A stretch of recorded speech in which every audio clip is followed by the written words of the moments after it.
तो हेलो नमस्कार दोस्तों, आप देख रहे हैं टाइम्स ऑफ भोजपुरी। आज हम बात करने वाले हैं खेसारी लाल यादव जी और अक्षरा सिंह जी के सॉन्ग के बारे में। जी हाँ दोस्तों, तो बने रहिए हमारी वीडियो के साथ। चैनल को अभी तक सब्सक्राइब नहीं किया तो चैनल को सब्सक्राइब कर वीडियो को लाइक कर दिए। चलिए वीडियो को स्टार्ट करते हैं।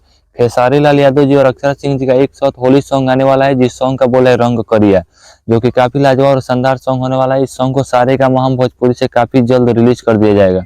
काफी अच्छा क्वालिटी का वीडियो बनाया गया है, बॉलीवुड मॉडल का वीडियो बनाया गया है और इसमें काम करिए अक्षरा सिंह जी। सुन के काफी शौक लग रहा होगा कि अक्षरा सिंह जी और खेसारी लाल यादव जी एक साथ आ सकते हैं। जी हाँ दोस्तों, लेकिन मैं आपको बता दूं कि हमको भी शौक लगा था, लेकिन सूत्रों के मुताबिक पता चला है कि दोनों लोग एक साथ में आ सकते हैं, क्योंकि सारेगामा हम भोजपुरी काफी बड़ी चैनल है और दोनों लोग के साथ में लाने की कोशिश कर रही है।